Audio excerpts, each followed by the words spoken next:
Hola, ¿qué tal a todos? Bienvenidos a otra clase más, donde ahora vamos a abordar el tema de la rehabilitación en las fracturas de cadera, siguiendo en las pautas generales el manejo de nuestro adulto mayor en las patologías osteoarticulares, de las cuales hablamos la clase pasada, donde mencionábamos todos los cambios que se dan en el aparato locomotor de nuestro adulto mayor, donde era muy frecuente encontrar pérdida o disminución de la masa muscular, pérdida de la densidad ósea, cambios degenerativos a nivel de la articulación, lo que predisponían a nuestro adulto mayor a una serie de consecuencias traídas por esta patología. Y si le aunamos a nuestro adulto mayor la patología, los cambios en el aparato locomotor y aparte el riesgo tan frecuente que tienen estos pacientes de caídas, pues vamos a tener una de las consecuencias de mayor prevalencia, que es precisamente las fracturas, donde hablaremos de la más común o la de mayor incidencia en nuestro adulto mayor, que es la de cadera.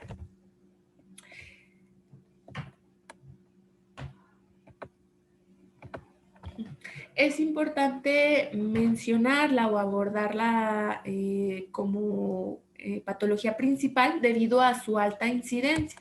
La incidencia de la fractura de cadera se va a incrementar conforme la edad y ocurre el 90% en mayores de 65 años.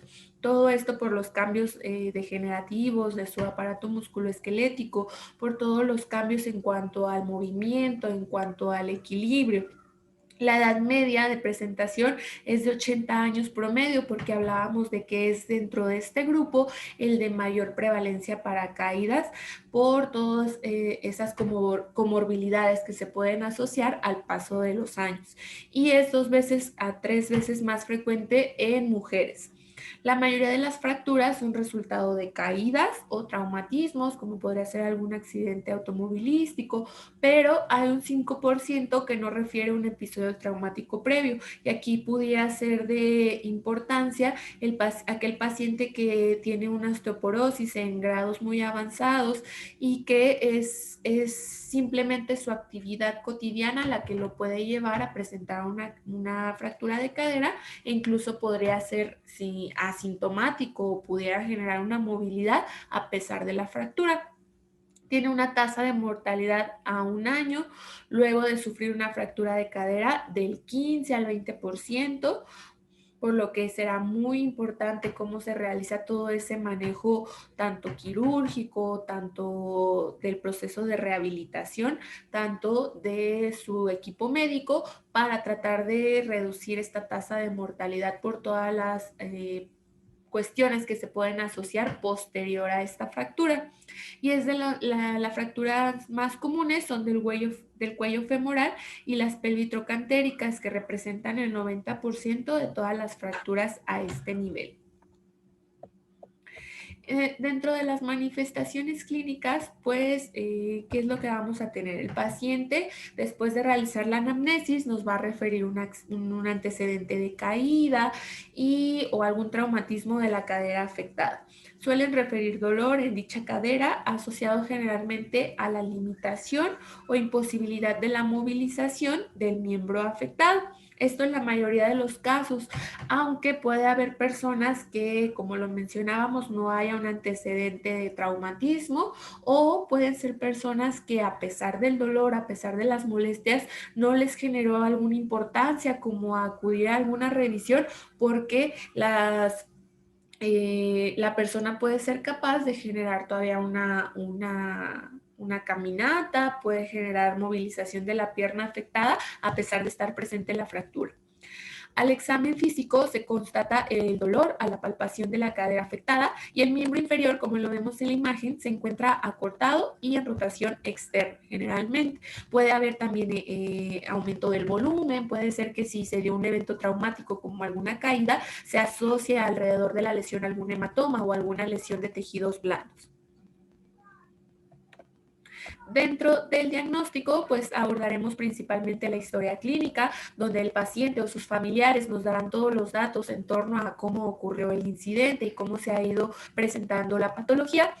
Haremos un examen físico que constará de una inspección, palpación de la zona, tratar de movilizar en medida de lo posible la extremidad afectada para valorar que de verdad hay alguna limitación y esto constatarlo con una escala visual análoga del dolor. Y deberá de complementarse siempre en el paciente donde ocurrió alguna caída o algún traumatismo directo a esta extremidad, se hará de pedir un examen de imagen. El más común será una radiografía en el que generalmente al evaluar pelvis o pedir una radiografía de cadera puede evidenciarse la presencia de la fractura. Va a haber fracturas como que no estén desplazadas o en personas que ya cursen con algún grado de artrosis o de osteoporosis que dificulte un poco la visualización y solo en aquellos casos se habrá de pedir otro examen mayor, pero la radiografía demuestra una buena utilidad. Dentro de la clasificación de las fracturas, pues se consideran extracapsulares, donde están a nivel de trocánter mayor, trocánter menor, donde sería una zona basicervical, la fractura intertrocantérica y fractura subtrocantérica, donde ya va más hacia la diáfisis del fémur, y las fracturas intracapsulares, donde se considera en el cuello del fémur y en la cabeza del fémur.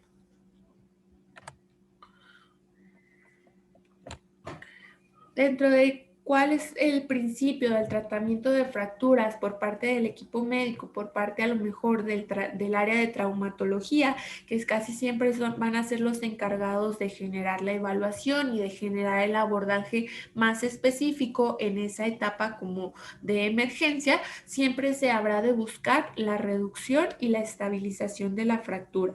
Una fijación interna generalmente, dependiendo de si la fractura fue desplazada, no desplazada, con minuta. En base a eso se ha de preferir el mejor método para fijar. Se hará un manejo de partes blandas por esta misma área de tratamiento y se ha de preferir o de buscar la movilización precoz posterior a este tratamiento, porque evitaríamos mayores complicaciones y mayores patologías asociadas a la inmovilización, al reposo prolongado o a la hospitalización.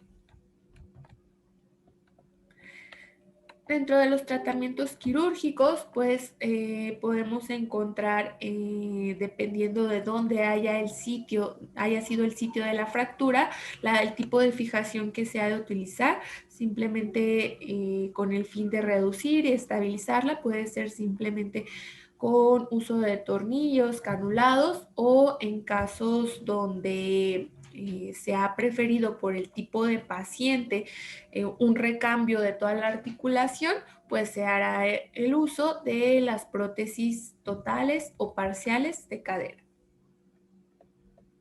Los objetivos en rehabilitación, pues siempre vamos desde el ámbito de prevenir y evitar deficiencias o complicaciones secundarias a la fractura o a la lesión ligamentaria, recuperar la fuerza funcional y movilidad dentro de los límites de precaución y garantizar un pronto retorno de las actividades básicas de la vida diaria. Todo esto con el fin de mantener a nuestro adulto lo más dependiente posible y evitar próximas recaídas posterior a su lesión, minimizar la discapacidad. Ese será siempre nuestro objetivo. Podemos dividir las fases de la rehabilitación en tres, donde tendríamos en un aspecto ideal de forma de abordar a estos pacientes una fase preoperatoria, una fase postoperatoria inmediata y una fase de readaptación a su entorno, a sus actividades cotidianas. Y tendremos los principios básicos de la rehabilitación en esta lesión, donde lo principal o nuestro primer paso va a ser disminuir el edema y el dolor. Segundo, la movilización del miembro afectado, mejorando el rango articular. Posteriormente dedicaremos a fortalecer los músculos para dar estabilidad a la articulación y mejoría funcional. Y por último, el control postural del lado afectado.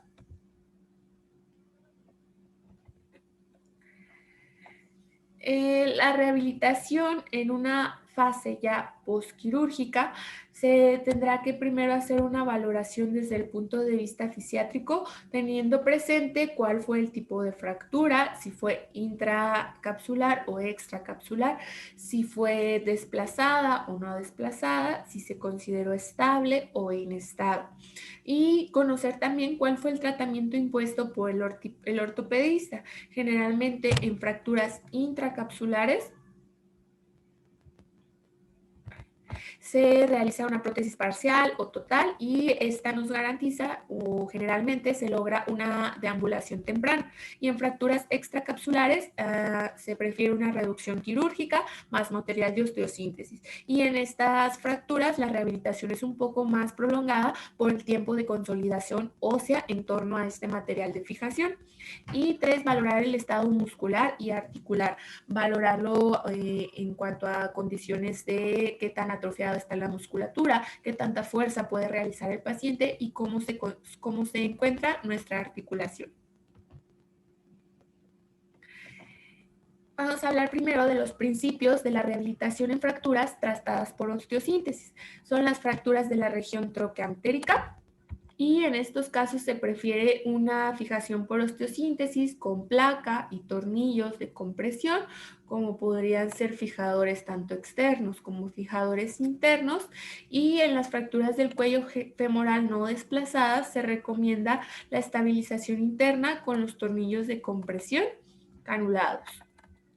En estos casos, como lo mencionamos, la rehabilitación es un poco más prolongada porque siempre va a haber un tiempo de protección, de darle ese espacio, ese tiempo de recuperación a los tejidos, de generar todo ese proceso de consolidación ósea, y posterior podemos ir incidiendo en cuanto a los apoyos que mi paciente puede ir realizando, que a comparación de el de prótesis de cadera, pues en ellos se buscará un apoyo lo más temprano posible.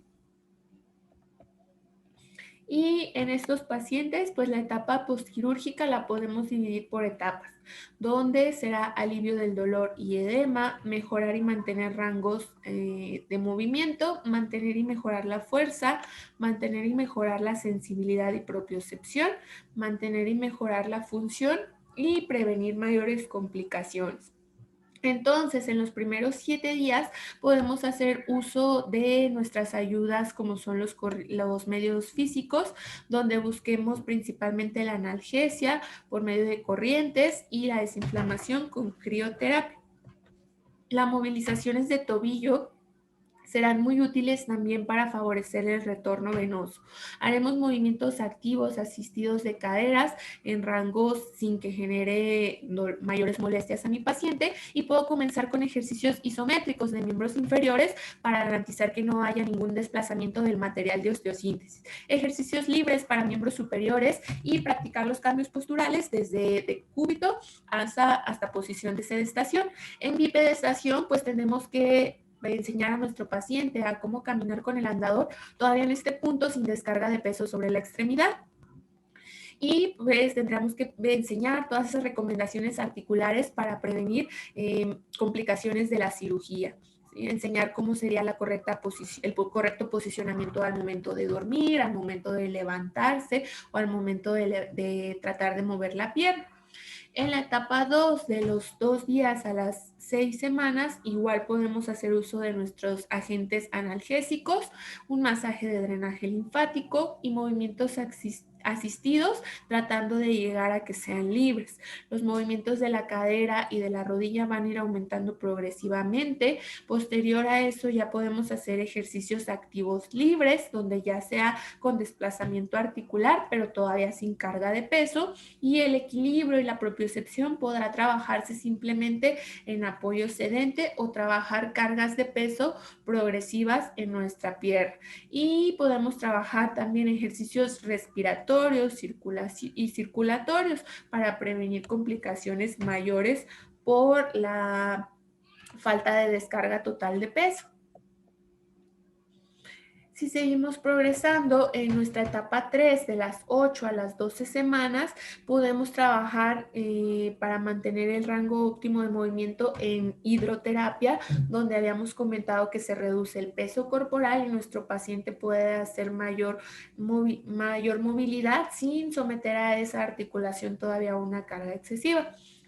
Ejercicios activos resistidos de cadera, donde ya podemos empezar a hacer uso de bandas elásticas, pesas, trabajar el equilibrio y control de tronco, ejercicios de propiocepción en posición sedente con alguna superficie inestable, como puede ser algún balón, y en bipedestación trabajar en marchas, en barras paralelas, trabajar la marcha, iniciar la fase de carga y apoyo progresivo, donde pediremos que poco a poco el paciente vaya descargando el peso según el peso en la pierna, según su peso corporal.